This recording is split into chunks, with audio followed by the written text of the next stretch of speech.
Well, welcome. Ну что ж, добро пожаловать. Just to introduce myself. Ну, я, может быть, тогда еще раз себя представлю. If you're listening to my accent, I am originally from Australia.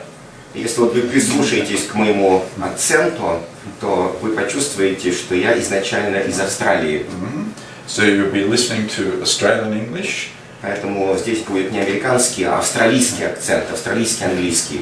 Not American English or Russian English. Значит, не американский английский, не английский английский, тем более не русский английский. What I'd like to do today is to expose you to ideas and concepts that are used often in the United States. Сегодня я постараюсь представить вам идеи, концепции, которые очень широко используются в Соединенных Штатах. But my main business is strategic management consulting. Что касается моего основного бизнеса, это прежде всего стратегическое управление и консультирование. And the focus of this generally is to improve the share price. В общем-то, задача заключается в том, чтобы повысить стоимость акций компании. And we also do a lot of work around preparing companies for initial public offerings, for IPOs.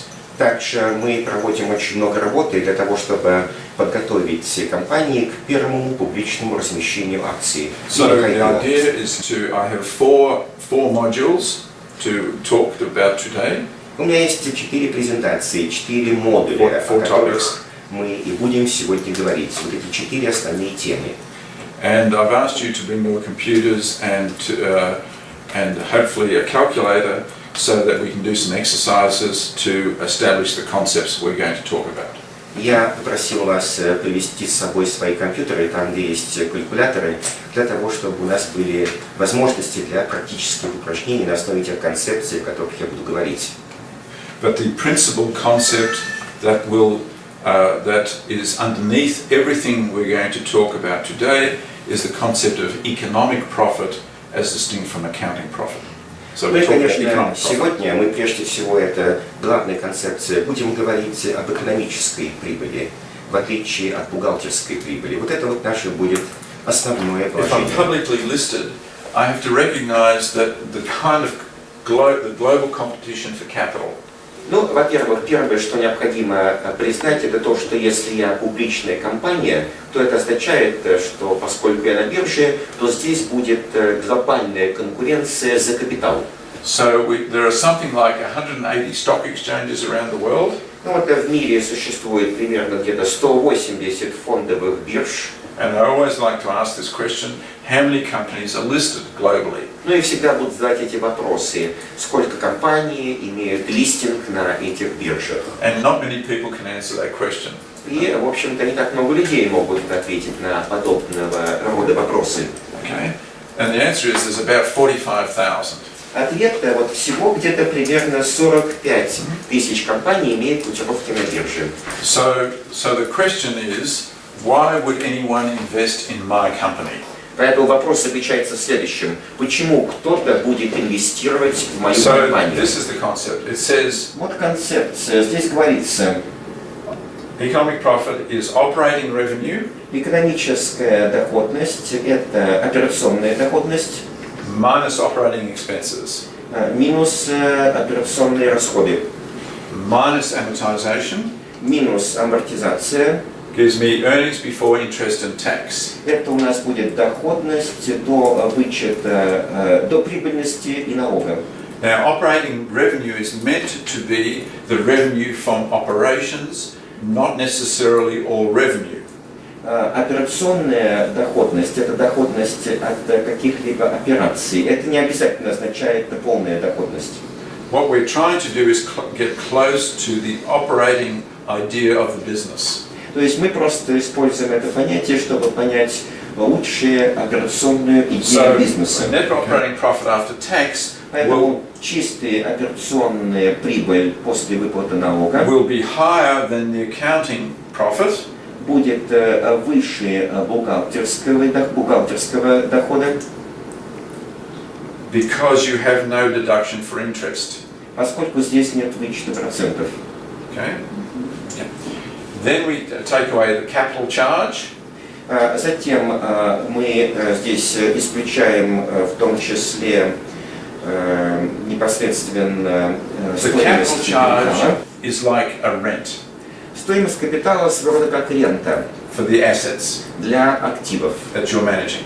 которыми вы управляете, плюс взвешенная стоимость долга. So this concept of the cost of capital is an opportunity Вот эта cost. концепция стоимости капитала – это будущие затраты, будущая стоимость, вернее. And it says for both equity investors and debt investors. Это как для инвесторов в акции, так и вот инвесторов долговых. That they have an opportunity to earn relative to the risk they're taking by investing in your company. То есть это в том числе возможность инвестировать в вашу компанию и оценка того риска, который они несут при этом инвестировании.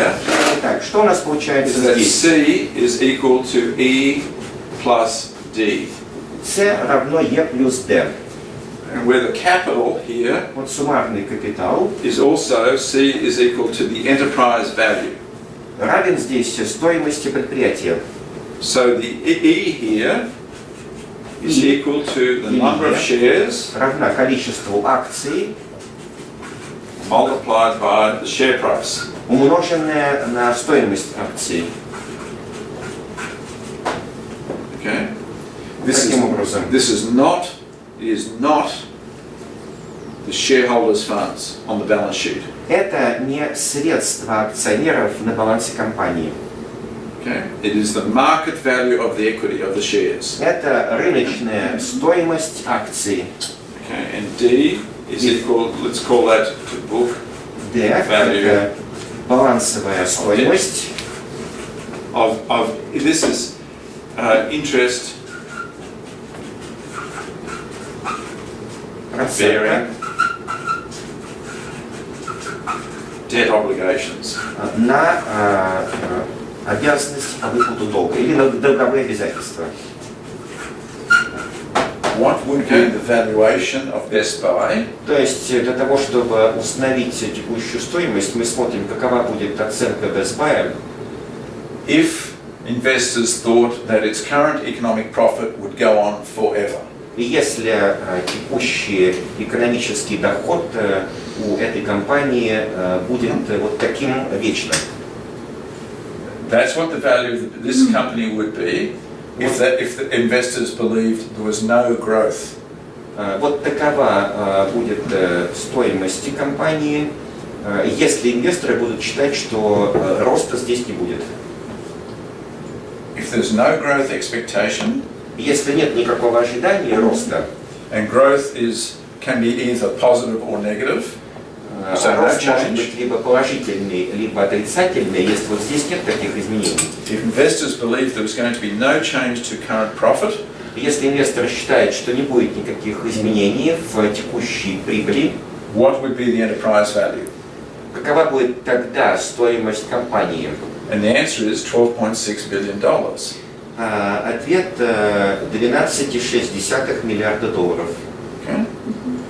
So the difference between this enterprise value Поэтому разница между стоимостью компании and this current value, и текущей стоимостью, which is what we call the future value, то, что мы называем будущей стоимостью, represents the present value представляет текущую стоимость of future growth. будущего роста.